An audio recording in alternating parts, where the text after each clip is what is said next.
There he is. Welcome back. Welcome back. Another week. It's Super Bowl week. But we're not talking Super Bowl. We're talking soccer. And you're making a disgusted face. Did your beer go bad on you? What happened? That beer did not taste good. Hold on a second. Next beer. Oh, not a good start. All right, that one tastes better. That one passed the test. Oh man, quality. It's probably just the antibiotics fucking with my taste buds. Yeah. So Torin's playing injured this week. Yeah. Got a little infection going, but on. it's not going to slow him down. He's still going to talk some soccer with us today. We're going to go over the Premier League picks of last week and our picks this week and some news in between. We drink and talk soccer. That's what we do. And Torin, cheers to you for gutting it out. Yep. Made it through a NBA trade deadline. Oh, yeah. We got to do a bonus NBA segment at the end of this. Yeah, a little segment. Yeah, we'll throw that in. But let's get into the big games this week. Where do you want to start? Because there were a few. There were a lot of good games, yeah.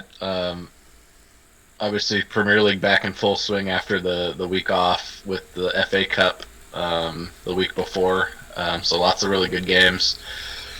The first game of the week was Chelsea-Fulham. So Fulham traveling to Chelsea. I don't know if you had a chance to watch that one. For what ended up being a 0-0 draw. It was a pretty exciting game. Really exciting game. And I think you picked Fulham to win, if I am mistaken, because I picked a 2-2 draw. That's what I did. So I got the draw right. I got the draw right and just didn't get the score right. Yeah, I think I had a 2-1 Chelsea win. But I feel like those were two evenly matched teams. Like the result was fair. It could have gone either way. But I really liked how Fulham looked. They're a legit squad. Mm-hmm. And Chelsea didn't play poorly. You know, Chelsea has been looking a little shaky of late, but I feel like they played better. And they did. Yeah, they look solid. Yeah, so Enzo's obviously straight into the lineup. I love that Havertz was still starting up top. I told you. Just classic. Death, taxes, and Havertz starting. He can start. Just should he be up top? And then I also thought it was hilarious. We talked about it last time, but Ziyech was pretty much out the door to PSG. The deal ends up not going through, and he ends up starting the next game, which I thought was pretty hilarious. Hey, sorry we screwed up your transfer. We'll let you start. Yeah. Here, you can play this game. He played pretty well too. Yeah, he did. So. It would be so hard. I mean, we don't talk about that, but being a professional would be difficult for things like that. Yeah, I mean, think about if this should happen in your job, like in your profession. It's like, oh shit, I've been working at this company for 4 years, and they just traded me to this other company across the country that I don't want to go to. You know, or that you do want to go to, because I think he did want to go because his buddy's there. Hakimi. And Hakimi's there. Yeah. But just in general, it's the mentality's got to be an interesting one as a pro athlete. Yeah. A lot of movement.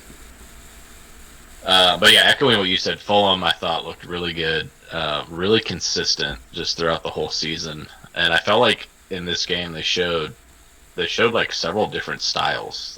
They showed that they can play build up soccer. You know, they can build through the midfield, create with through ball runs and whatnot, even over the top with Mitrovic. But they can also counterattack with the best of them. There were a few times when they were just lightning quick on the counterattack. Old man Willian still got the speed. He's so several quick different still. Counterattacks that he showed, and it was actually homecoming for him, right back to Chelsea. So revenge game. Played well. A little revenge game, played well. But yeah, Fulham's got a little bit of everything. It's hard to point out a glaring weakness. Maybe a little bit weak in the center midfield.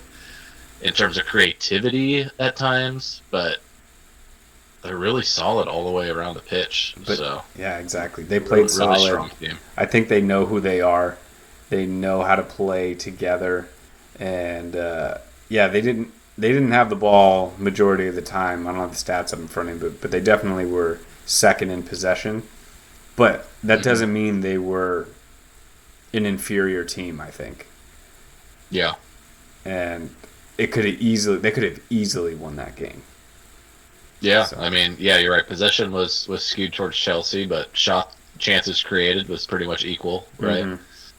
They were whatever style they play, they create chances and they can be a threat. So not a team I would want to play in the Premier League. So yeah, that was a great start to the week, and then followed up, we had some shockers.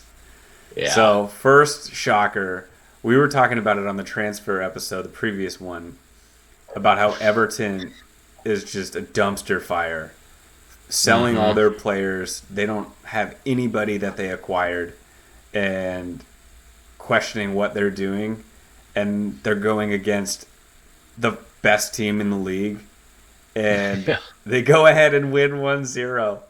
Like, what? Like, Yeah. that's the crazy thing about soccer is, like, Well, anything can happen.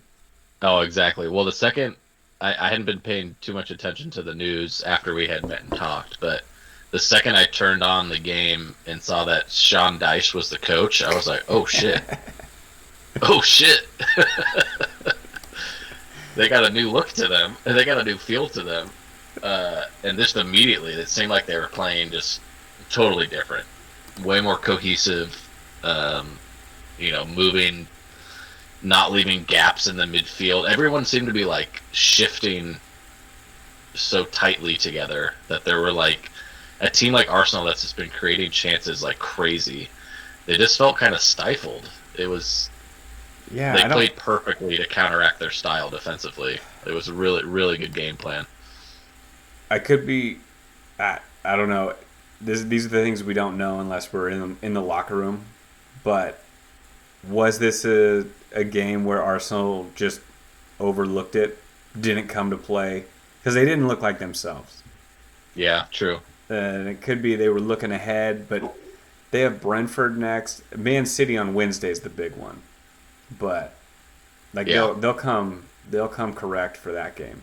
But Yeah, I wonder, classic with that game coming up that you could see that, but it's still like I don't know. I feel like the Premier League's I just every game feels so big at times. It's just hard to imagine that you could really overlook a game, but you can make an excuse this time with that Man City game coming up. okay, how about this? How about this? Do you see this as just a blip on the radar and Everton's going to lose the next 10, or do you think this No, is something to build off? You think that with the new coach they're looking better and it's I real? think it was pretty blippy for Arsenal, but the way they played, like it didn't feel like a fluke. There were a couple chances Arsenal had, they maybe could have scored, could have been a tie, but they stifled what has been, the most sort of exciting and creative offense. Whether or not they were off their game or not, they played so well that if you emulate that game plan, that formation, that style of play through the rest of your games, more often than not, you're going to come out on top with that style. So I think if you can keep that mentality, keep the team focused, following their roles, doing their job, it just kind of seems his style and his approach that I really think they have a good chance to get out of the hole they're in. The one problem is creativity to score, Yeah. and that's going to continue to be an issue. But this is the style they need to try to win with the team they have. Like they got the right manager for the job to give themselves a shot. And so here's their schedule, their next 5 games for Everton. They go on the road at Liverpool, which we'll get to them next, but who knows what'll happen in that game. Yeah. And then they're at home for Leeds, Villa, and then on the road for Arsenal. So 2 tough ones, 2 maybe middle of the road teams. Anything can happen. and then they finish it on the road with Nottingham Forest. So I mean, not the hardest schedule coming up. They could dig themselves out of a hole if they keep this rolling, even for 3 weeks in a row, 4 weeks in a row. You know? Yeah, exactly. Yeah, no, and I absolutely love the Dyche hire. I think, like I said, I think he's a perfect manager. I think the confidence he brings, that he's been in tough situations and found ways out of it. He's kind of, some might say, the new age Allardyce of, you know, he's been there, he's done it, so you have the confidence that he can do it again. I think he's exactly what they needed. They actually had he had some quote I was going to tell you. Let me find this. He just brings that like hard-nosed mentality. But yeah, one of the first things he did when he showed up at the club is he banned all like warm-up gear during training. So none of the like scarves or beanies or hoods, and no hats. And he basically said, you train how you play. How can you train how you play if you have 14 snoods on, 15 hats and leggings, no shin pads, white socks? It's not relevant. Love it. Oh my god, dude! If there was one coach to have a beer with, it would be that guy. Love it. What a fucking stud! That's hilarious. So exactly what they need. I mean, yeah, that would be amazing. What a what a gift to the world that guy is. Yeah, thank God he's back on the Premier League. So happy to have him back. Oh man. Okay, and then the other big upset. That was one huge upset. Last place, against first place, and then Liverpool on the road at Wolves. We both picked a Liverpool win, even though they haven't been playing well, because we're normal people, and how the hell could you predict Wolves winning 3-0? I don't even care that they're at home and that's a tough place to play, but 3-0 for Liverpool. Yeah, not the Wolves of this season, man. Not expected. Oh my god. Like, Wolves, that was their, fifth win? Fifth win on the season. Yeah, let's see the standings. Insane. They've scored 15 goals on the year. I'll say that again. They've scored 15 goals on the year. They are last in the league in scoring, and that's including the 3 goals they scored on Liverpool. So they had 12. They had 12 in 20 games, and they just stomped Liverpool 3-0. That's crazy. Beat down. I know. Well, it's to be honest, they have, and maybe we should have looked into this some more, but ever since the new manager came in, they really have looked like a different team. They really have looked. They looked so defeatist. I felt like before they knew they were going to lose before they stepped on the field. They look like Liverpool now. Yeah, they looked exactly like Liverpool looked in this game for the first half of the season, and it really has been a change in mentality and attitude, and it really showed in this game. And what also really showed in this game is how much Liverpool misses Van Dijk in the back. Oh my gosh. They were a mess in the back. I think they miss a lot of people, to be honest with you. Mm-hmm. I mean, I loved Sadio Mane on that team. Yeah. And losing him, I thought, was a massive mistake. I think he was criminally underrated because he was in the shadow of Mo Salah. Yeah. But in my opinion, he was equally good and equally important to the team. Well, yeah, and he can create goals on his own, and so it's basically they have one person now that can create goals. Yeah. And when they had 2, it's just like when you have 2, it's like it's not just like having 2. When you have 2 people that are that much of a threat, it opens it up for each other, right? So it's almost like having 3 good players when you have 2 players that can create on your own. Yeah. Because you're going to have all those times when the defense overreacts to one of them doing something, leaving somebody else open. Yeah. So they really, I agree with you. They're really missing him. But they're not just missing him. They're missing Firmino. They're missing Jota. He's almost back, though. They need him badly. Yeah, he's almost back. They're also missing Luis Diaz. Diaz, yep. And yeah, so going into the year, they have all these guys. We got Nunez, we have Diaz, we have Jota, we have Firmino. They're like, we can get rid of Mane. Yeah, and then now look at everyone gets hurt. Then they pulled in Nunez, who I'm not completely out on Nunez yet, but the dude has no confidence in front of goal and isn't scoring. And then Cody Gakpo, I think, is pretty mediocre as far as Premier League strikers go. I think he got a little bit too much hype from the World Cup. I think it's still early on him too, though. Yeah, I just don't think he's a difference maker for them. Yeah, he's not a Mane. And then you said once you pull Van Dijk out of there, oof, rough in the back. Defense was looking rough. Yeah. I also think they miss Henderson, who doesn't start anymore. Consistently. I think he subbed into this game, but I don't even know the last time I saw him start. I think if they had Henderson from 3 years ago, I think they're much better. Yeah. Because that midfield gets torn up. So. Yeah. No, Neves ran the midfield, and Lamina ran the midfield today. And I'm starting to hear the chirps of replacing Klopp. I would never do that. But it's starting. Articles are being written. I think he needs to change his, I don't know, maybe he's kind of stuck in his ways of approaching and style of play.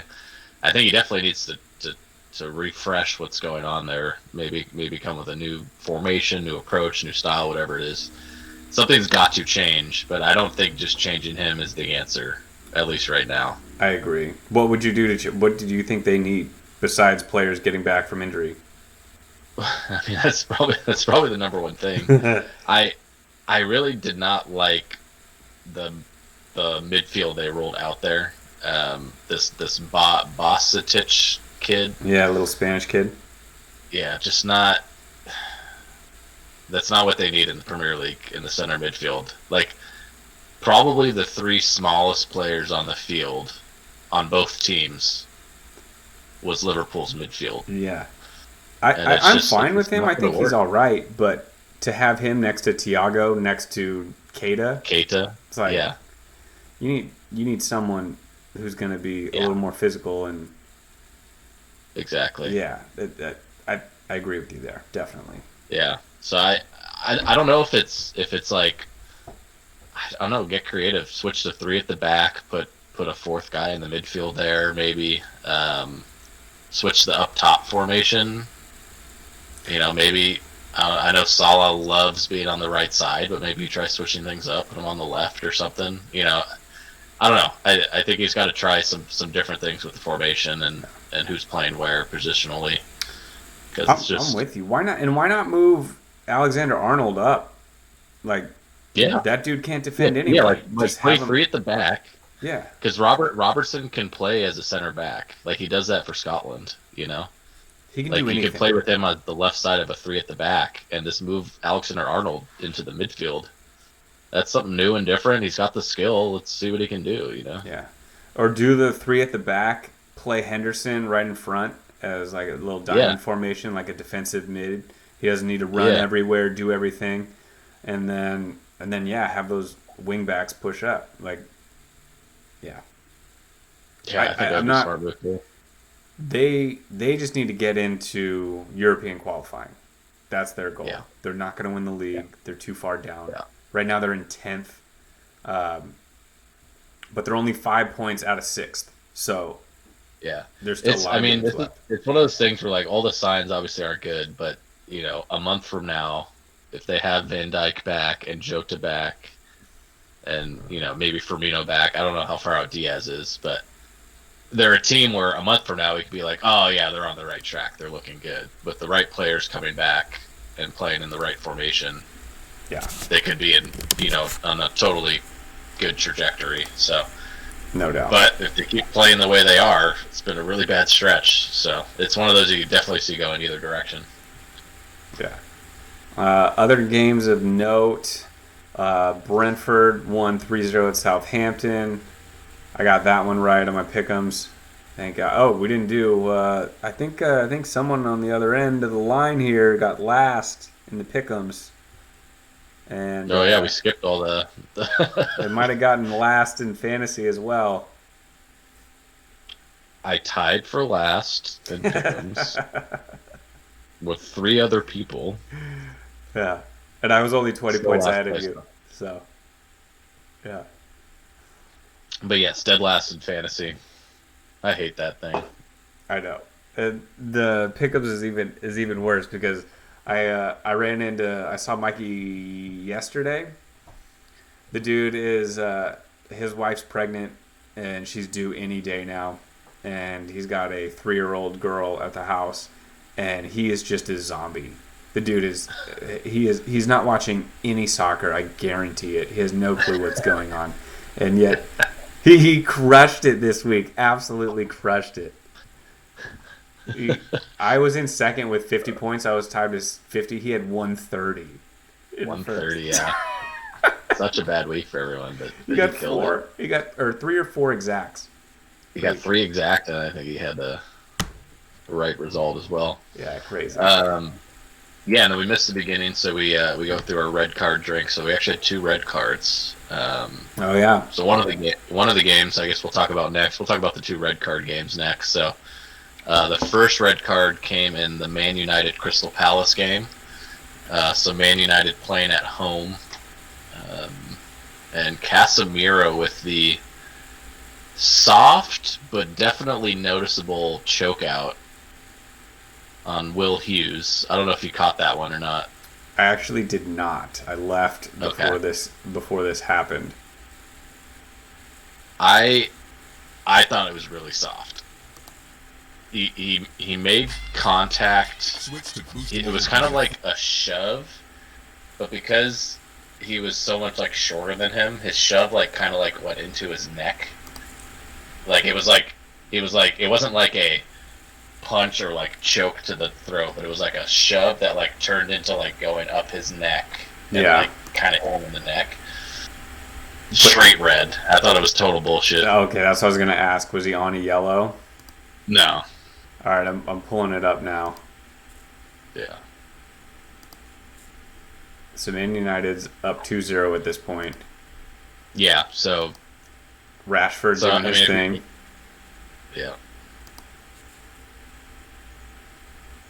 Oh, okay. I need to see it in real time here. Wait, what triggered this? Oh, he pushed him down the hill? Yeah, so he kind of like somebody fouled him. I don't know if it was Casemiro or not. But was it that initial push? Like on the side, it was like on the sideline. I'm trying to see here if there was any other push. Let me see what you're It was watching. the initial push? You got to be kidding me. Yeah. Okay, here it is. They probably show a slow-mo of it. Yeah, he pushes Anthony down the hill, stands over him, talks a little shit, which I'm all for. Yeah. He gets a yellow for doing that. Oh, it was later. Okay. Yeah, he's got his hands around his neck. But it was like kind of like a shove. He was like, they were kind of like holding each other back. He was just holding him. Yeah, he was just kind of holding him up there. Like holding his jersey, and it was because he's so much shorter than him. Like, look how much shorter he is. He's not even like reacting. If a dude is choking me, I am hitting his hands away. He's just standing there, like looking into his eyes, like watching. He wasn't because he wasn't actually. He was holding his shirt, not even his throat. That's why. Mm-hmm. Yeah, that is so stupid. See, this is the problem with VAR. Yeah. Is they go so slow into this. He's like, oh, hands to the neck. That's a red card. Like, so dumb. Violent conduct. Now Casemiro's They call going to it miss. violent conduct. He's going to miss 3 games. Yeah, it's violent conduct, I guess. He's going to miss 3 games. And that's bullshit. And that's going to hurt them. They already don't have Eriksen. Like, so dumb. Yeah. His face is like, what? You kidding me? Yeah, so dumb. So dumb. Seriously. Me? Oh my gosh. Soft. Yeah. Where's the Kobe meme? Soft. Soft.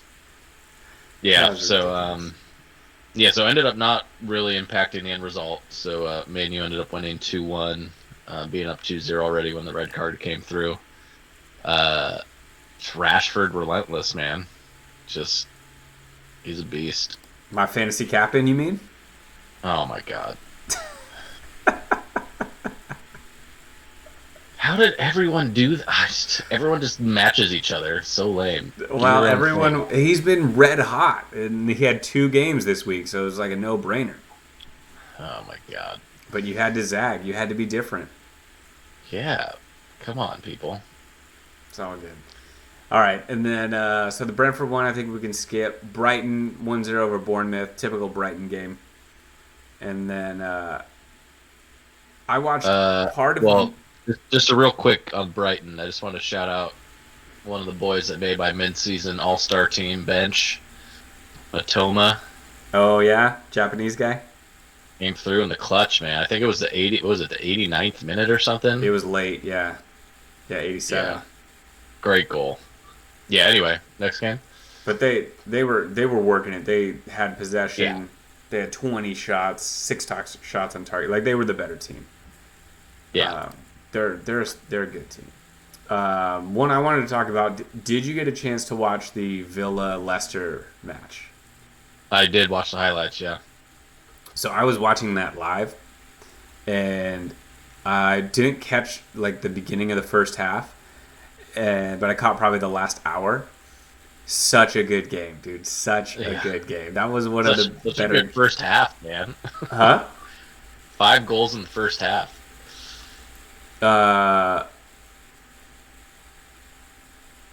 Were they all in the first half? I thought there were 2 in the second half. 5 of the 6 goals were in the first half, yeah. Oh, crazy! That's half. Right. It was in stoppage time. Yeah. Tete looked good too. The new signing, but what a game! Yeah. Even in the second half, when there was only 1 goal scored, it was still back and forth, and it could have gone either way. I thought it was an evenly matched match with both teams playing well, and it was nice to see Villa looking better. They looked better. Even though they lost the game, I thought they looked better. Yeah. The beginning of the year, they were dreadful. Yeah. Even Coutinho looked good. Coutinho came on and looked good. He had a goal that got called back in the second half. That was just offside. Yeah, no. Same story, I feel like, as with Wolves. The second they got the new manager in, sorry, Gerrard, they really look like a new team. They're just way more energy, the style of play. It's a double-edged sword, but they are definitely playing way better. But the flip side of that is how they gave up the first goal. If you remember, is the aggressive playing out of the back. The goal, Martinez passed, I forget who it was, but he passed it to somebody like in his own box on the goal kick with 3 people around him, like right in front of the goal. It's like, what are you doing? But that's what you get. You have the style, this sort of Spanish style of like, let's play, full soccer from front to back. Let's build from the back. But that's the flip side. Yeah. With some of that aggressive playing out, you're going to get some of those turnovers like that. So double-edged sword a little bit. Yeah, I mean, even the best teams. Didn't it happen to Man City? Was it this week? Or who was it? I can't remember who it was. But yeah, it happens to everybody. Yeah. Yeah, if you play that style, it's going to happen. Yeah. But yeah, really good game. Yeah, I liked what I saw from both teams. Like that, I think. Yeah, great game though. That's what you want to see. High scoring, exciting game, back and forth. It was 1-0, 1-1, 2-1, 2-2, and then 3-2 the other team. Just a great, exciting half of soccer. And then Newcastle and West Ham, which were both of our locks for the week. And I think I picked them 2-0. Did you do the exact same? I think you might have did the exact same. Yeah, I think I did, yeah. I think it might have been 2-1. Right out of the gate, first minute, it was like 39 seconds, something insane. Newcastle scores. And then they go, oh, offsides, call it back. Yeah. And then like 30 seconds later, they score again. And it's immediately. Just like, crowd is jumping. It was so cool. And it was like, yes, we got this right. We got our lock. And then West Ham fought back, scored a goal late in the first, and then just Newcastle couldn't score after that. And West Ham, I think, steals a point there because Newcastle was the better team, but props to West Ham for fighting hard and getting a point out of that game. Yeah, definitely. West Ham, definitely the happier team coming out of that with a draw. Tough atmosphere. Willock scored 35 seconds in. That was it. And then they turned it over, which is crazy. But yeah, no, West Ham definitely, I think, happy with the draw there. But they've really got to start stringing together some wins. Right. But I mean, even though Newcastle didn't get the win, I think we were right on our pick.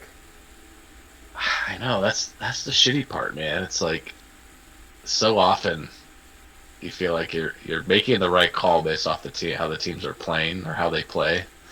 I think we're finding out that it's dumb to bet on soccer. Yeah, more so than any other sport. Like NFL's pretty dumb too, I think. Yeah, NFL's almost random. Yeah, I don't know I wonder what that would be an interesting question. Like, what is the most predictable sport to bet on? I wonder if they really are just all as unpredictable as each other. Maybe. Could be. Maybe we just need to open our own casino, and then we'll be the winners. Yeah, here we go. We'll start taking bets. Put the money down.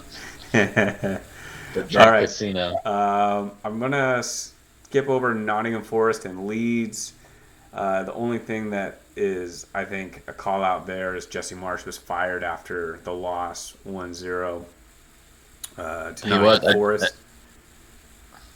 Even though they had a game 3 days later against Man United, he was sacked. Yeah. Weird timing, if you ask me, especially since they just brought in McKinney, which I'm sure the American connection had something to do with it. And then once he gets there, they just fire him anyways. It's like, hey, thanks for McKinney. Okay, we're good. Bye. Yeah. Yeah, enough time to say hi to him, but that was it. So before we talk a little bit more about Marsch, I just also wanted to shout out in that game, Kaylor Navas started, and he was an immediate upgrade for them. He single-handedly allowed Nottingham to win that game. That should have been a tie at least without him in goal. So I think that's just an absolute steal and a win for them in the transfer window. Dude, he's a world-class goalie. World class. He showed it immediately. It was a game changer. Just like that. Like already there's a game they won that they probably would have tied. Just like that, he earned them 2 more points than they would probably have if they hadn't made the move. So I think a huge win for them there. Yeah. But yeah, Jesse Marsch, so out of Leeds, immediately rumors started swirling that we had been talking about before he was even fired. But already the talk around the town is that he will be vying for the U.S. men's national team job. Where would you put your odds on him actually getting that gig? 75%. Damn! Yeah. All right. I was going to start the betting at 50-50. 75 because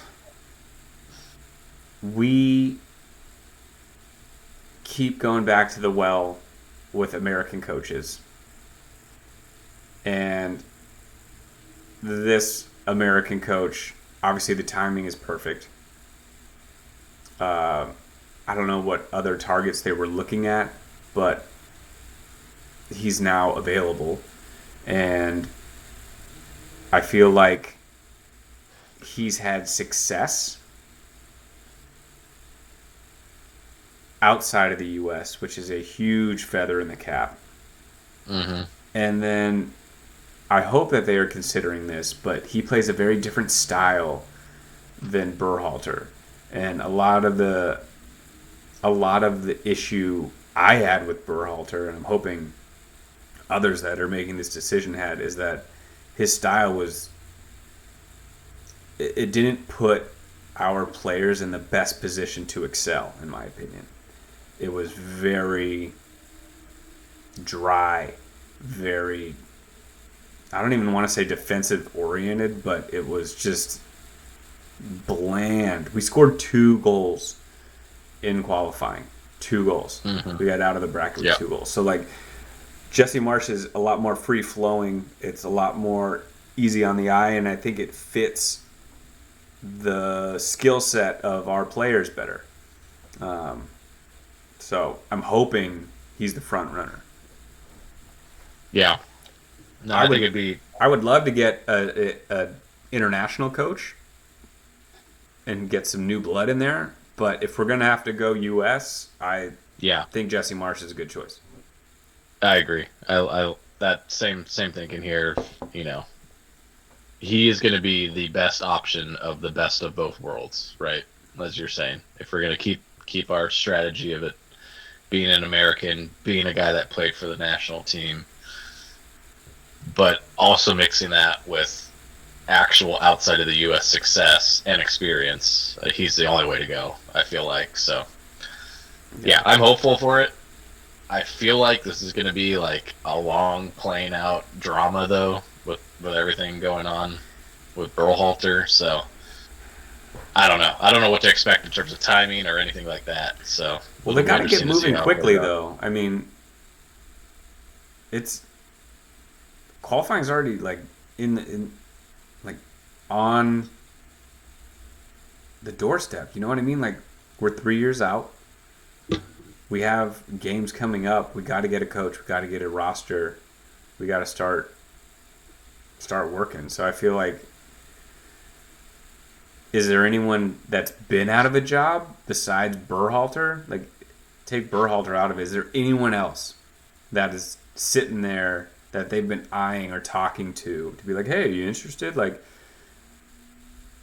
all the good coaches are coaching, I would guess. Yeah. I can't think of any that aren't.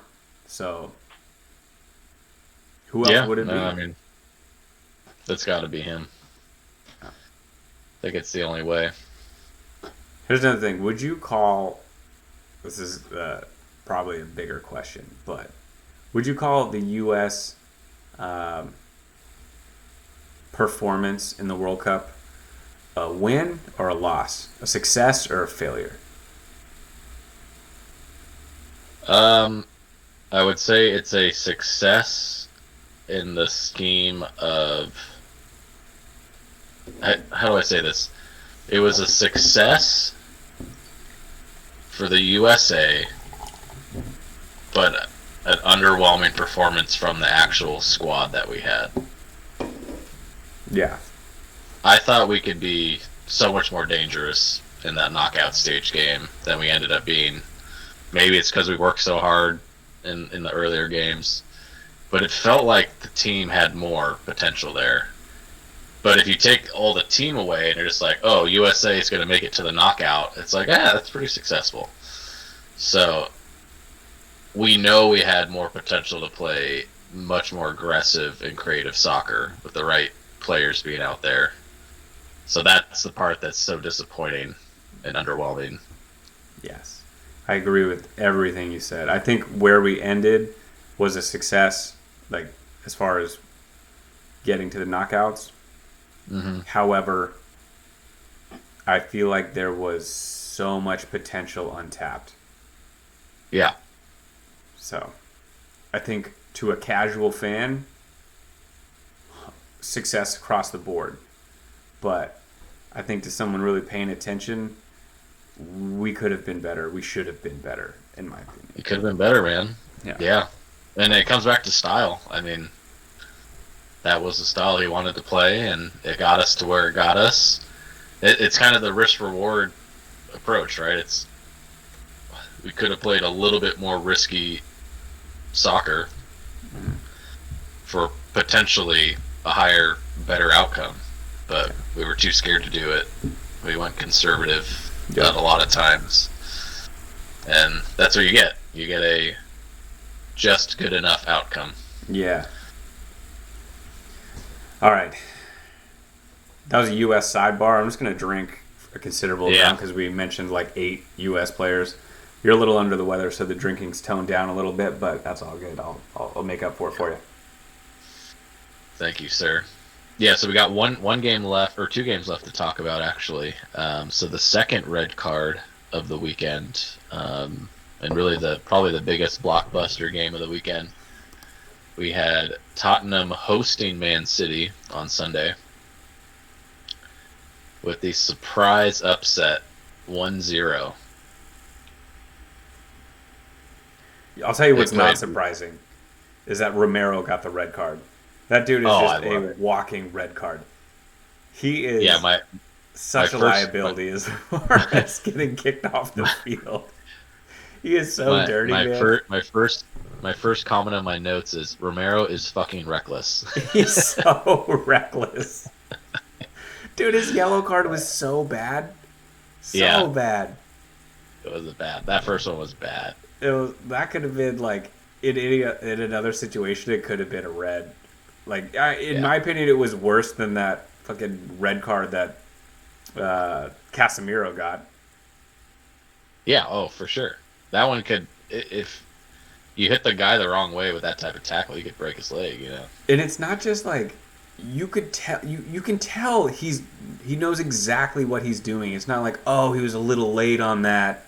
You know. When some guy's just a little bit slower and he just gets there late and clips him. It's like, no, he knew exactly what he was fucking doing. He was sending a message. Yeah. Yeah, and I mean, obviously, the second one was a tactical foul. So, I mean, you'd probably say it was a smart move to get a win against Man City, but there's just these moments where you're just like, oh, god damn, dude. Yeah. I'm shocked. I'm shocked that Man City didn't get a goal. Mm-hmm. Like, how many times are they shut out, you know? So, great job for Tottenham's defense. I feel like they've been struggling a little bit, and they showed out against the best, arguably the best offense in the league, or stats-wise the best offense in the league. And for all Tottenham fans bitching about Lloris, like, that guy's a good goalie. I don't care that he's not good with his feet. The only place they really struggled was when there was kind of these loose balls in the box and it was bouncing around and it kind of created some chances, but Lloris was there to bail him out every one of those times. So he was real big. He's been struggling, but real big in this game. Tottenham needed that. And segueing from that, so in this game, Harry Kane scored the lone goal. And with that, he became the all-time scorer for Tottenham, passing the one and only Jimmy Greaves. And he also notched 200 in the Premier League. So one of the early trivia questions for you. Oh, I'm ready. Oh, you're ready? Who are the other 2 players that have over 200 goals in the Premier League?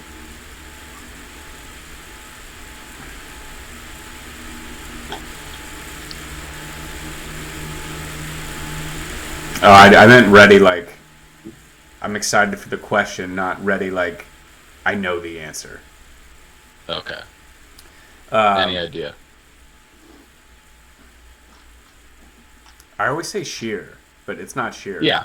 Yeah, Shearer. He is. He's the all-time leader. Okay, good. I got one. Who's the second? That should be the easy one, yeah. But there's somebody in between Kane and Shearer.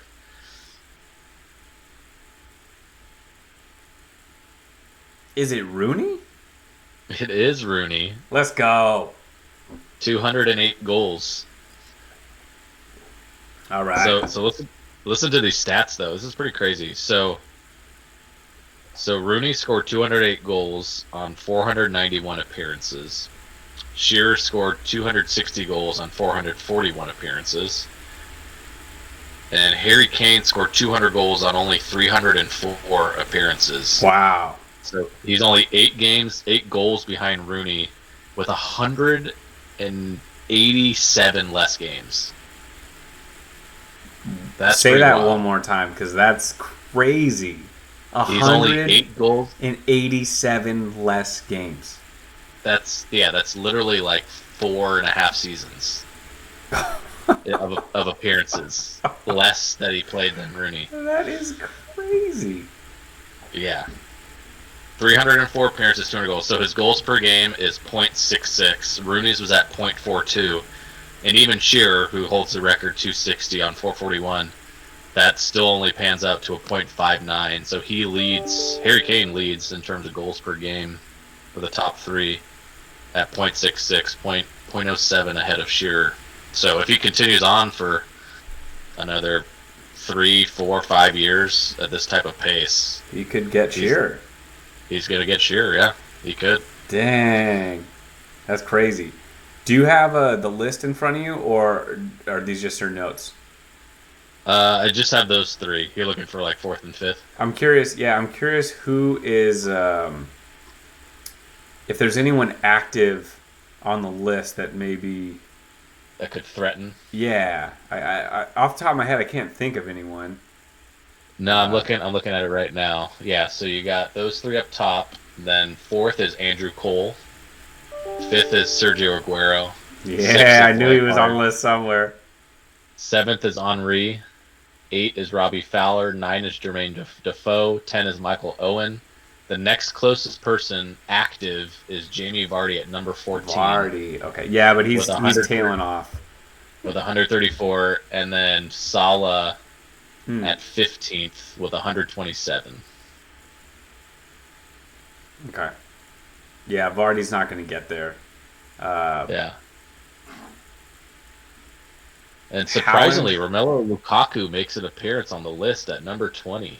Oh, yeah, dude. He had some seasons. I know. It's crazy that he's criminally underrated. I just feel like he didn't... Yeah, just he's been gone now. You just like kind of forget. Well, and also I feel like for long enough to make this list. There was always more expected out of him. Mm-hmm. You know? Yeah. I feel like even though he was solid, it was like, hey, you should be better. You know, why aren't you better? Yeah, who else we got here? Mane was number 24 before he moved. Sterling is number 22. Yeah, he's done. Yeah. Haaland's going to be on that list by the end of the season, probably. Who's that? Haaland. Yeah. Dude, if he plays like 5 seasons, he'll have the record. I know. It's crazy. Yeah.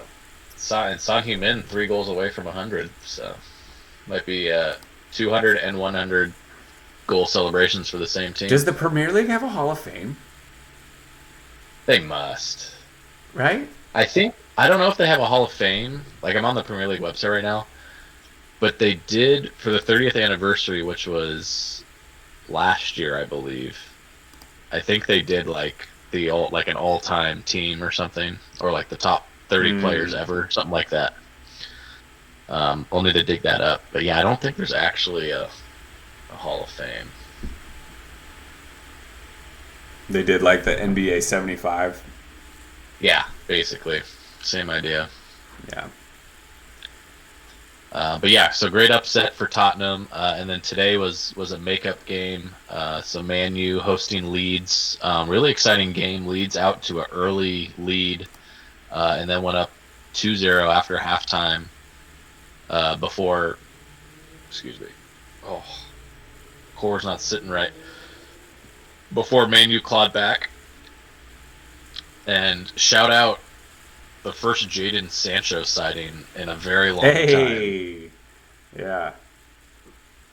I literally made a comment when I watched the game over the weekend. I was like, whatever happened to that guy? And then, of course, he comes into the game today and scores once he's subbed in. Dude, I fucking love this Leeds team. I wish they would have got the win, but still great job for getting the tie. But they came out firing.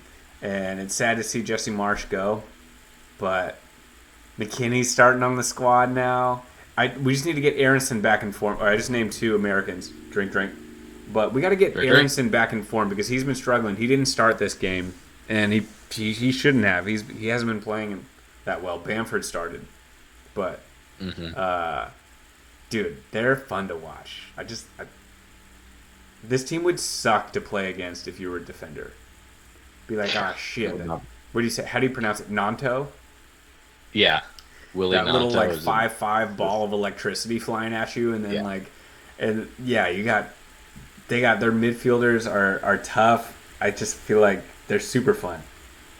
yeah, yeah. Really fun team. Yeah, Aronson did sub in. He actually had a free kick off the post. I don't know if you saw that. So he came close. But yeah, team. I mean, still going to be rooting for them. Still going to be exciting to watch all the Americans out there. That first game when we have 3 Americans starting is going to be amazing. Oh, I know. If only there. Actually, you know what? It makes me feel better that there's not an American coach, because then you feel like, oh, it's the coach's son that he's putting Yeah, in. You know what I mean? Like if it's a different yeah, coach from a different country, being like, these are my 3 best, not, but maybe not best on the team, but yeah, these 3 guys deserve to start because they're better than the guys on the bench. A little more yeah. credibility.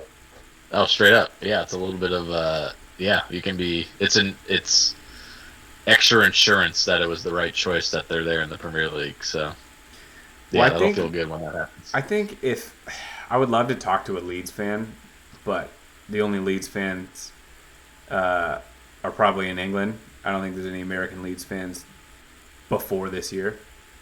Yeah, Uh, I would love to get their opinion on the players, because how do you not love Tyler Adams on your team? yeah, Like, I feel like he's got to be a fan favorite. yeah.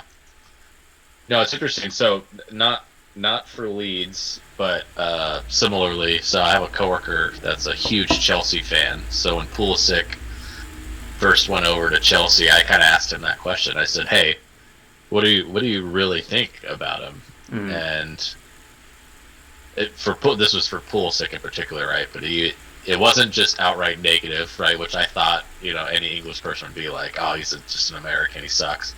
He's like, he's got a lot of skill. For Pulisic, he was like, he's not tough enough to play in the Premier League. Like he doesn't have, he's not physical enough. Was like his response He's just small. about Pulisic. He's small, yeah. So that was the first sort of honest feedback I got from a real English fan with an American on their team. Mm-hmm. So yeah, it'd be really interesting to see what the hardcore Leeds fans would be saying. Yeah. I would say he's tough, though. Pulisic is tough. He's just small. He's small. Yeah, he's a small guy. Yeah. You can't expect him to lead a line or anything. Yeah. All right. Well, yeah. Why don't you want to hit some trivia?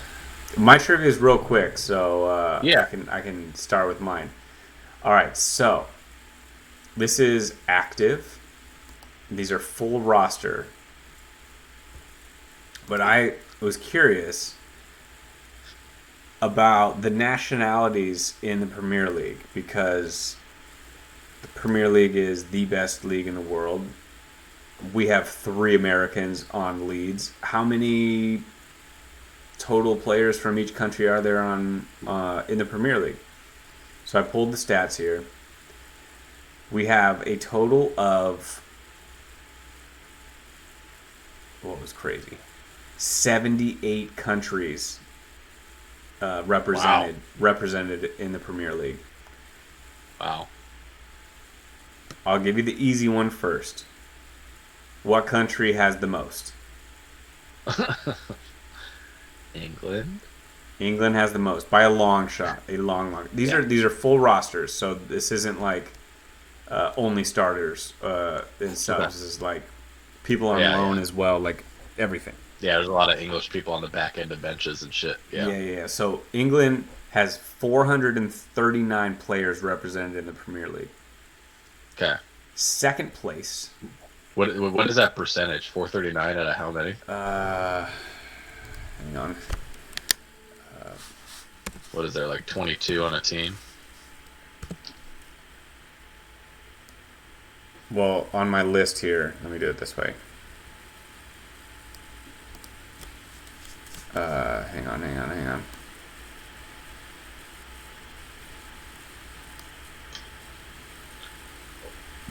Oh. It's roughly 40%. Okay. There's a shitload of players in the Premier League. Okay. Yeah. So they have 439. Okay. Second place, there's a tie at 47. So that's the drop off from 439 to 47. 2 countries are tied in second. Can you name the 2 countries? I think you can. I mean, you immediately would say Scotland and Wales. Incorrect. But very likely France and Spain. Oh, you did a fake out answer. France and Spain. You are half correct. France, yes. Spain is in third. So you're on the money, but the other... Oh, is it because the Wolves bought everyone from Portugal? Good guess. No, they are fifth. Okay. No. There's one country tied with France. And it's not Scotland or Wales. It's not. It's not a weird answer. It's not a weird answer. I know. I don't feel like there's that many Germans or Italians. Well, that's because that's not the answer. Oh, what the fuck? This country is known for Netherlands. Its players and how deep they are. Super talented. No. Belgium. No. Not Portugal? Did you say it and I didn't hear it? Oh my god, I was just thinking Europe. I'm an idiot. Why did I think it was only European countries? That's so weird. For some reason, I blocked out every other part of the world. You're right. It's not a European country. Brazil. Brazil, yes. God damn it. Yes, South American players are allowed to play in the Premier League. Yes. That's funny. We'll blame it on the antibiotics. Yeah. So Brazil and France are tied for second with 47. Yeah. Spain's right there at 46. And then Portugal, you mentioned, 39. And then in 6th place, Ireland. Ireland with 38. Nice. So we, as in the United States, do not crack the top 10. But we are in 12th with 17 players. 17? That's more than I thought. Yeah. Wow. Well, I think this also counts, like I said, like people that are loaned out and stuff like that. So it's possible if they're owned by clubs. Correct. They might not ever even make a roster ever. Exactly. Exactly. Yeah. So this is a deeper list than just the players we know. You know. So, yeah. But I thought that was really interesting, and like there's more U.S. players than German players. There's only 16 Germans. That's crazy. Yeah. Yeah. So. Making moves. We're making moves. But there's also Welsh players, more Welsh players than us. So there's a little bit of that skewed UK player of course. base. Yeah. Scotland, of course, yeah. Shout out Welsh players. Gareth Bale made an appearance at the Pebble Beach Pro-Am last weekend. Does he swing lefty? No, I think he swings righty. Interesting. My brother's like that. He's left-handed. Yeah. I feel like I know a lot of people like that. My coworker is left-handed, but he swings the bat right-handed and throws right-handed. I was thinking, never mind, I screwed up my brother. But yeah, it's weird. Yeah. All right, you have any more trivia? That was it. Okay. All right, I'll hit you with mine real quick before we look at the games for next week. So, along the theme of Harry Kane cracking the top 3 all-time scores for the Premier League, I also have here the list of the top 3 scorers for La Liga, Serie A, and Bundesliga. Ooh, I like this. So, some of these guys, I'll tell you right now, you probably won't know. You know, they're from very long time ago, but some of the players you definitely will. So, starting with La Liga, Messi. Correct. Messi is the all-time leader. That's probably the only one I'll get. 474 goals. Yeah, he was insane. And probably less games than Harry Kane had.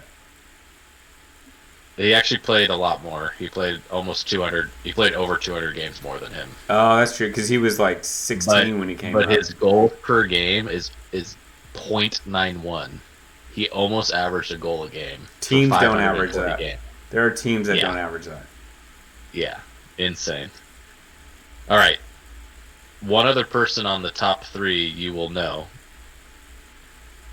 Who do you think it is? Oh, we're doing top 3? Okay. Yeah. Just like with the Premier League. Benzema? No. Really? Okay. Because I feel like he's just been there for so long. Yeah, not in the top 3. Not Cristiano, right? Okay, Cristiano is my guess. He made it, huh? Man, he had a lot of years in the Premier League. Number 2. So, okay, listen to this. So Messi had 292 appearances. Messi had 520 appearances. Ronaldo only had 292. So, roughly half. 200, almost 230 less. Yeah, almost half. Averaged over a goal a game. 1.07 goals per game. Stupid. 311 goals on 292 appearances. That's stupid. Absolutely insane. That's the craziest stat number I feel like I've seen. You average over a goal a game. You step onto the field and you're gonna score. And that's that's not like Real Madrid games. That's La Liga games. That's not I'm playing some shitty Copa del Rey team. Yeah. That's actually in the league. So crazy stats. And then number 3, I don't know him, but Telmo Zara. Black and white picture, so not sure. All right, Serie A. First and third, you're not going to know. But number 2 on the list, you will know. This guy had Del Piero. 250 goals in his career, averaged .4 goals per game. Can you name this player? Del Piero? That was my first guess. Incorrect. Totti? I don't think he played long enough. Totti. Got it.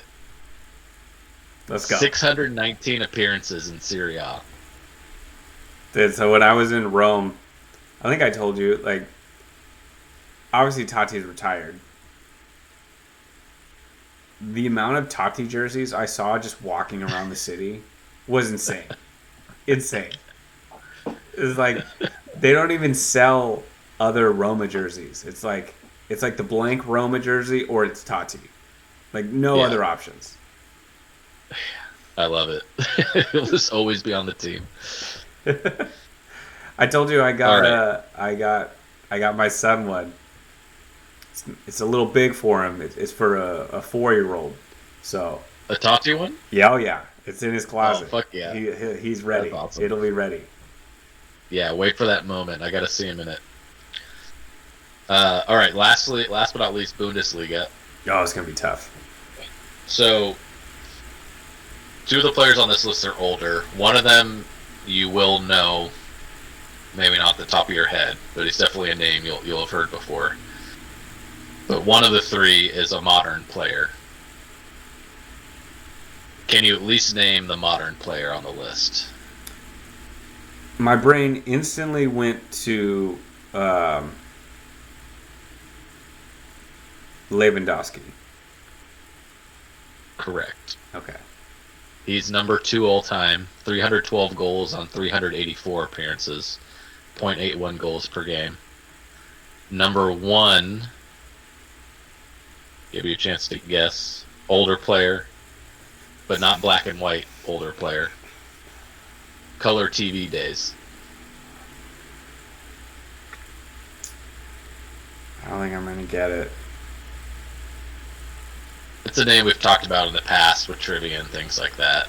Some of those a legendary player for Germany.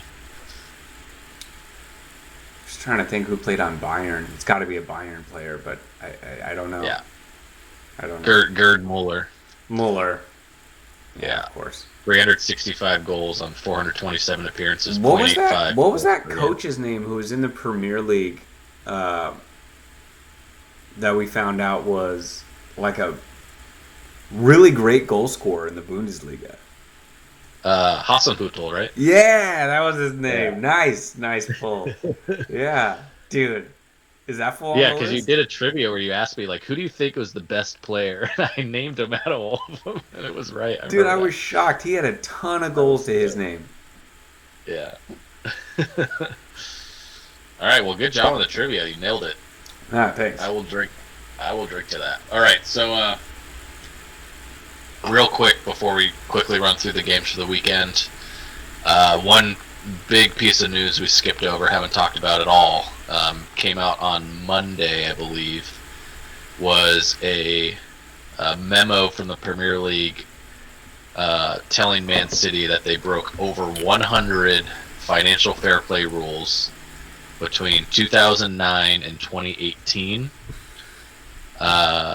which carries potentially very significant penalties. Potentially some of the stuff we've seen with Juventus, both currently and in the past, with points deductions. Potentially outright relegation. Potentially transfer bans. Potentially vacating titles that they have won. Oh my god.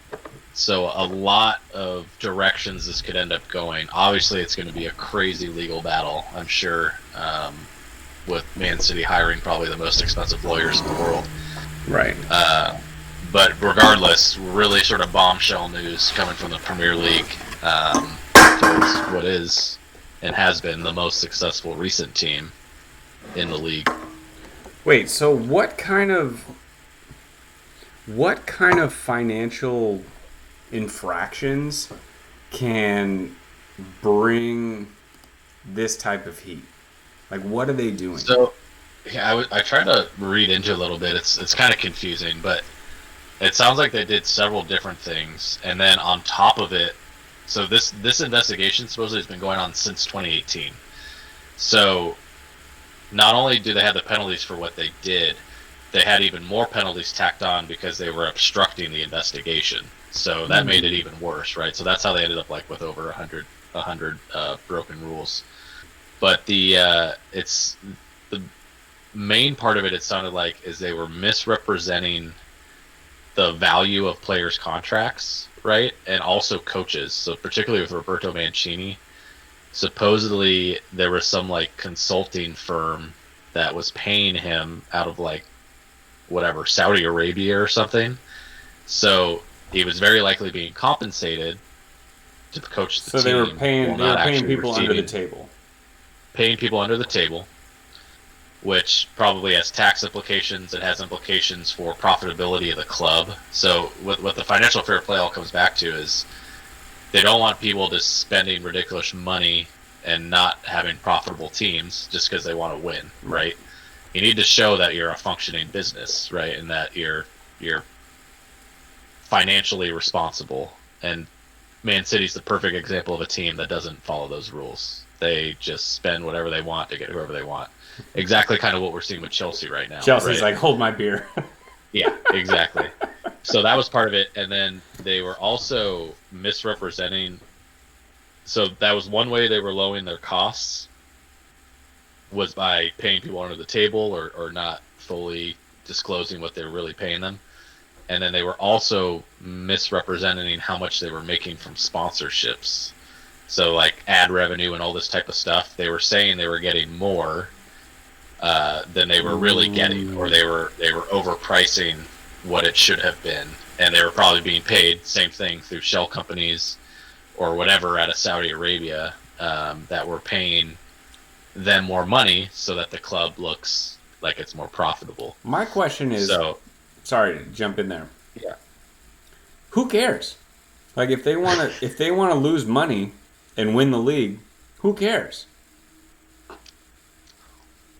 What if it's my money, I own the team, I want to spend $100 million, but I'm only getting back $50 million. but I'm winning. Who gives a fuck? Like what? Like what's the big deal? Yeah. I mean, the rules are there for a reason, but I mean that becomes whether or not you believe there should be rules or not. So I think there should be rules, but I think yeah, that it sounds like if I don't know. I think the rules should be the shit goes on anyways. You know? yeah, they find ways around it. Chelsea, I'm sure, is finding a way around it right now. Yeah, look at Chelsea. The part of it though is yes, there's clubs that do this type of stuff. Real Madrid, Chelsea, Man Barcelona's United, in this problem right now. Traditionally, yeah, exactly right. But the problem is, and why it probably drew a lot of attention to them, is those are the big clubs: Real Madrid, Barcelona, Man U, Chelsea. Right? Those are the clubs that have a worldwide following, that have this immense, insane fan base, that do have steady revenue streams coming in. And Man City historically has not been that, right? They've past never like been a decade ago, yeah.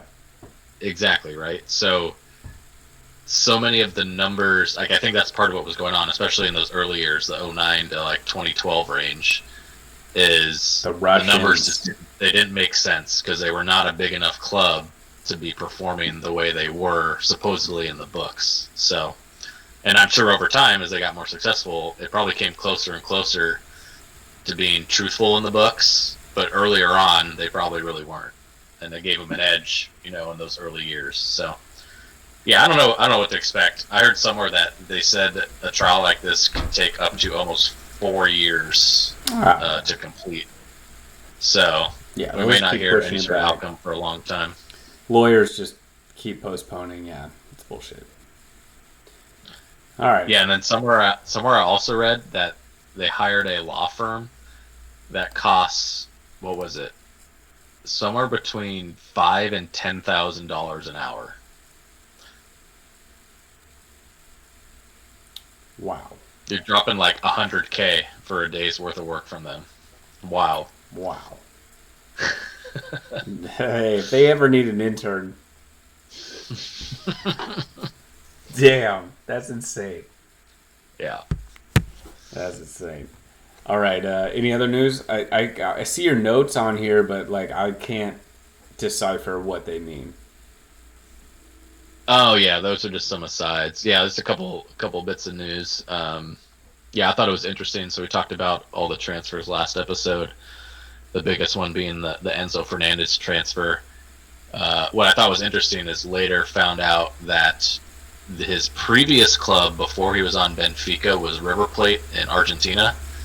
And when they sold him to Benfica, in the contract of sale, they had a sell-on clause that they get 25% or some amount, I forget the exact amount, but some fairly large percentage of whatever he eventually gets sold on for down the road. So he goes for this huge deal, right? It was like 100-something million. Oh, wow. His old club turns around and gets 35 million pounds out of that. So that huge fee that went to Benfica, they turned around and had to give over $30 million or 30 million pounds of it to his club in Argentina, who hasn't even had him on the team in probably 2 years. So it's pretty interesting how that works. So that's how a lot of these South American teams really score big, with some of the big names making it out into Europe. And then Benfica as a whole, so I didn't realize all of these guys had come from there. I knew some of them. But over the last, five or so years, they've had and then sold Enzo Fernandez, Ederson to Man City, Darwin Nunez to Liverpool, Renato Sanchez to Bayern, Ruben Diaz to Man City, and then João Felix to Atletico Madrid. They bought all of those players for a combined 37 million pounds. All, what is that, 6 guys? And sold them for over 430 million pounds. Yeah. Them and Ajax are just printing money. So they over, what is that? They probably 12x'd their investment in those guys. Absolutely insane. Crazy, yeah. Rolling in money. And then, another little funny story I heard. So, I haven't been watching much of the Bundesliga, but Upamecano is on Bayern, and I saw this story that he started seeing and working out with an opera singer because he was yelling so much during matches that he was losing his voice every single game. I guess he was like constantly hoarse, had a sore throat. Started working with an opera singer to improve how he shouts when he's on the soccer field. And he says actually dramatically improved. Like he doesn't have a sore throat anymore. God. He doesn't straighten his voice when he yells. Obscure like coach / training that I've seen yet. Wow. From any of these guys. That's hilarious. That's so funny. If you're an opera singer, you've got a new gig. Hey, teach you how to not lose your voice and scream still. That's hilarious. All right, that's everything, yeah? Yeah. All right, let's go bonus round. NBA style. Trade deadline just finished today. You got your Warriors beanie on. You're ready. You got rid of James Wiseman and some... I don't know what the pick situation was. You got a few back, some second rounders or something. But what matters is you got Gary Payton II. So you got rid of Wiseman, you got Gary Payton II back. Yeah. Yeah. Durant went to Phoenix. The Lakers got a few pieces. Yeah, big moves. How are you feeling about your team? I'm happy with the move. Let's start with the Warriors. So it sucks because Wiseman has so much potential, but he's not helping us win right now, and he's a project. And by not helping you win, he doesn't play ever. Yeah, exactly. So he's not getting a chance to really develop. Like supposedly he's going to go straight into the starting five with Detroit immediately. Yeah, my dumbass friend, I in my fantasy league I have James Wiseman like in prep for this trade, and he was like, Wiseman's not going to start over Durin. I was like, are you fucking kidding me? Dude, supposedly he's going to start. So this fool, they need to see if he can play. They're gonna put him in, and they don't want to win, so they're gonna let him run. Yeah, he's gonna play like 30 minutes a game. I feel like he's gonna go from playing like 10. He's gonna get like 20 and 10 every night. Yeah, so I mean he's got the potential. It sucks. You just wish he wasn't a second overall pick. It just hurts to let that pick go. Yeah, it does. But it was such a roller coaster though. So going through it, so it was like we're trying to trade Wiseman, and it was like, oh, we traded Wiseman to Detroit for Sadiq Bey. That's like, oh, that's a good piece. Like we need help. He'll help on the wing, like he's a scorer, probably not good at defense, but immediately flipped him to Atlanta. Was it New Orleans? Atlanta, yeah. Immediately flipped him to Atlanta for 5 second-round picks, which was the new term of the day, because earlier today Jay Crowder went for 5 second-round picks. So the new term is a JC. If somebody's worth 5 second-round picks, it's a James Crowder. That's one James Crowder. Or Jay Crowder. So we're like, what the fuck? What are we going to do with 5 second-round picks? You knew immediately there had to be some other deal in the works. Everyone thought it was going to be for Anunoby, but supposedly the Raptors were asking for way too much. They wanted like Kuminga and Moody and PBJ and first-round picks. I would take Kuminga over Anunoby straight up. Oh, with the potential? Straight up, yeah. So it was just, so no way we were going to fall for that crap. End up getting a huge piece and upgrade for us with GP2. Obviously played on the team last year, such a big piece to the team chemistry last year. Like he just brought the vibes the whole season. Well, and everyone loved him. He's what you need is a great defender. Great defender, brings the energy, dunks in people's faces, loved in the locker room, loved by the fans. It's just a win-win all around. Yeah. And we let him leave. He signs a deal. We bring him back, and now we've replaced Wiseman's salary with him, who's going to be a much more useful player right now and even into next year than Wiseman's ever going to be. So knowing that we probably needed to let Wiseman go anyway, going into the offseason, it's kind of, I feel like, the best outcome we can hope for to get a useful piece out of this without just dumping salary for no reason. So I'm overall happy. However, the West got a lot stronger. West got scary. West got over scary. the last week. I mean, Denver still, I think, should be considered the favorite, but Durant going to Phoenix. Yeah. I'm not even including Chris Paul because I think he's 38, dude. He's tired and washed. He'll probably have like a moment in the playoffs, like one game, but he's done. But it doesn't matter. If you remove him, you still have Booker, who's coming off of injury, but he'll be fine. He's young. It's going to be Booker and Durant with Ayton. Like, oh, and by the way, Chris Paul's going to come in and play 25 minutes. Like, if Chris Paul's your fourth best option, you could, whatever, Ayton may be your fourth best option, but you understand what I'm saying. Like, that is terrifying. Scary. That is terrifying. Real scary. And you know what scares me the most is Booker. Because now you have Durant on your team. Yeah. That pool going to be open all day. Dude. Shooting from everywhere. And dude, they gave up Mikal Bridges and Cam Johnson, who are both legitimate NBA players. Mm-hmm. But, dude, you're getting Durant back. Well, they gave up 4 firsts as well. Yeah. That's a huge haul. But I mean, as far as like this season winning now. Yeah. Oh, yeah. Like, they're losing 2 starters, but they're not. Mikal Bridges is whatever. He's a great defender, mediocre offensively, and like they're gonna miss him, but Durant fills that gap and more. Yeah. And they lost Jay Crowder, but Jay Crowder, he just finds his way onto these fucking playoff teams, though. He ends up making it to the Bucks by the end of today. People think he's really valuable. He's like PJ Tucker. It's like, oh, if you're a championship team, you need Jay Crowder, PJ Tucker, or like some other guy who's just like, he's just an average dude who just whatever plays hard. They were giving PJ Tucker so much credit last year, and Durant was dropping like 40 a game on him.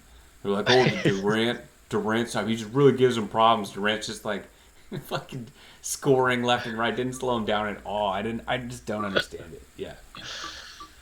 Yeah, and then obviously Kyrie to the Mavs alongside Luka. That'll be an interesting thing to see play out. That'll be so fun. Lakers made a ton of moves. D'Lo back in LA. D'Lo. The Lakers got better. The Lakers got better for sure. The Lakers got better. Clippers made some moves. It was an exciting day. A lot of action going around. Crazy transfer. Not transfers. And like nothing in the East, it felt like. No. Like, I mean, we mentioned Jay Crowder going to Milwaukee. Yeah. And then what's his face went to Atlanta, Sadiq Bey. But I don't know why they got him. The last thing they need is another ball hog shooter. Exactly. So that didn't make sense to me. But yeah, there wasn't much movement in the East. I think Mo Bamba went to the Lakers. I think it'll be really interesting to see how the Nets play, because I bet you the Nets, they're not going to win. They're not going to win the title, but they have a lot of like pros. They have a lot of good players. You know, if you really like, they have Dinwiddie now. They have Dorian Finney-Smith, who's a great two-way player.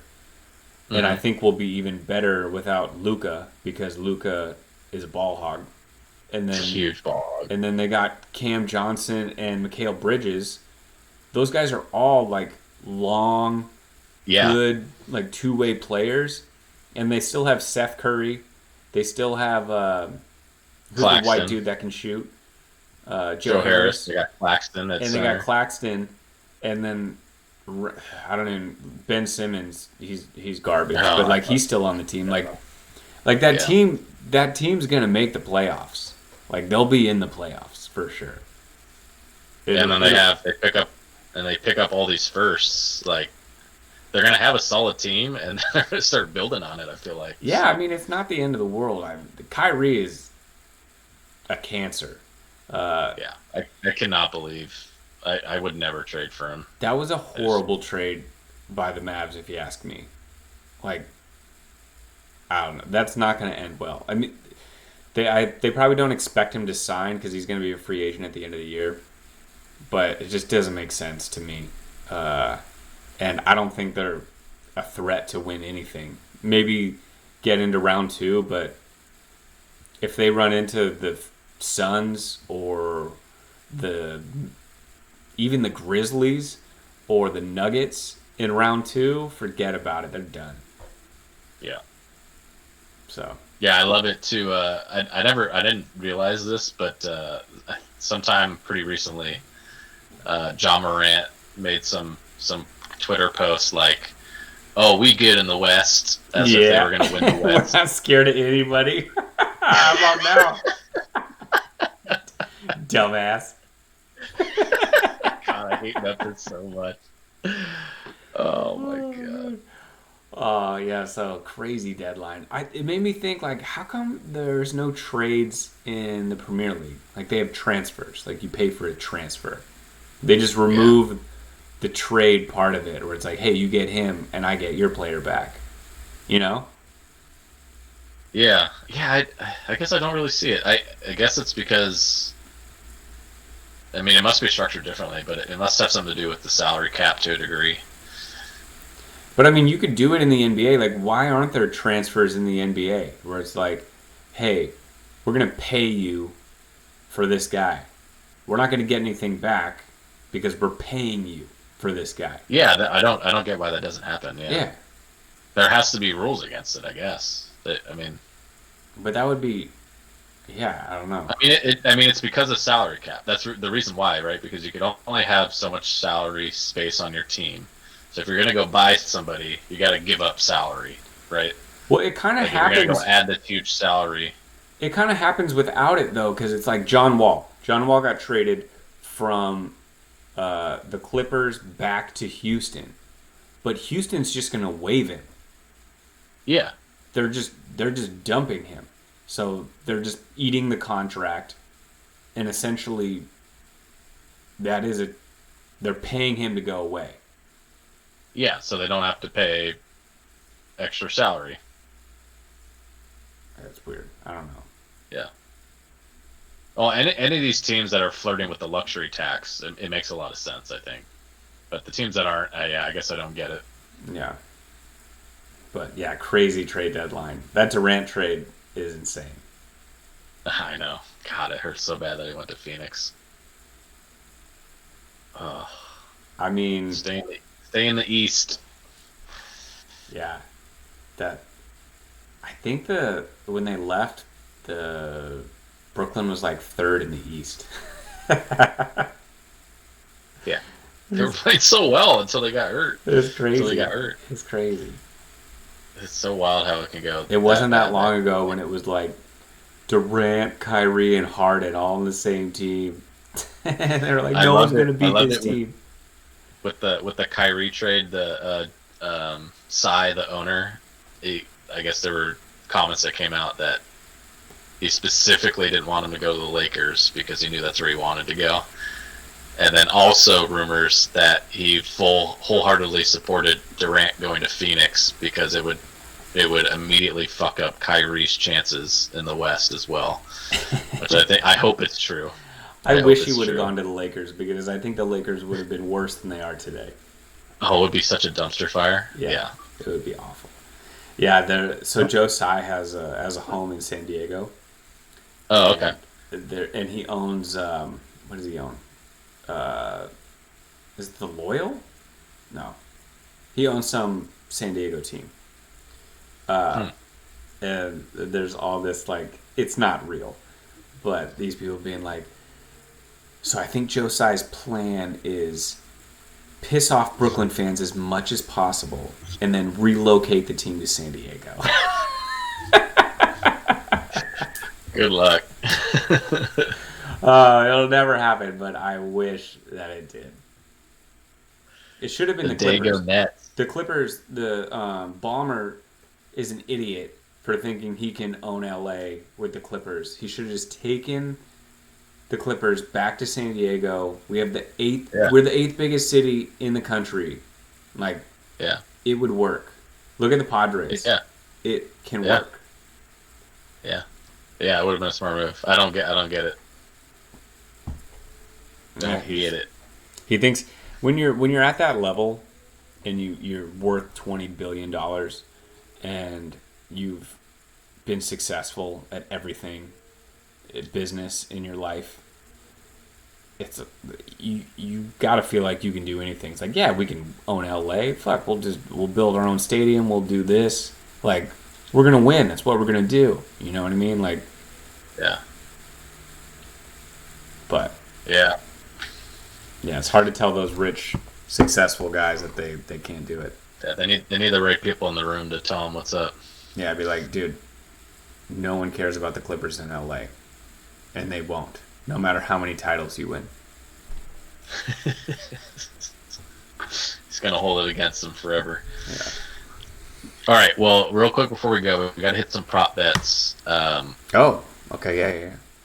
For this weekend. So just a few of the candidates. We have Everton at Liverpool as an underdog, Aston Villa at Man City, Leeds hosting Man U, Bournemouth hosting Newcastle, Leicester hosting Tottenham, Nottingham at Fulham, Crystal Palace hosting Brighton, Brentford at Arsenal, and West Ham hosting Chelsea. So a lot of options this week for underdogs. Oh, man. Give me Crystal Palace hosting Brighton. Damn it! That was yours? I was going to do that. Crystal Palace at home. Like, I just hope Zaha can play. I don't know if he's going to play. Yeah, I'm going to go...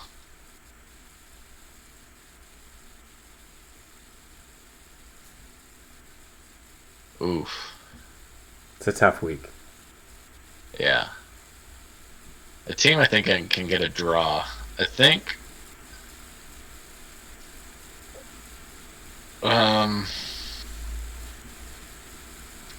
going to go...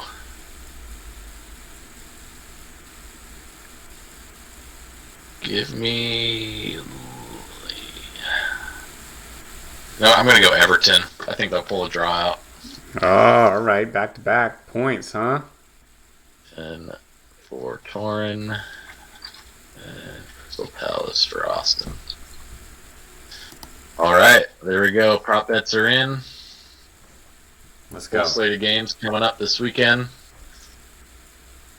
Super Bowl on Sunday. Oh, yeah. And then Arsenal Man City on Wednesday. Dude, well done. Cheers to you for powering through, being sick. Yep. Thanks for the support. Still hit an hour and a half.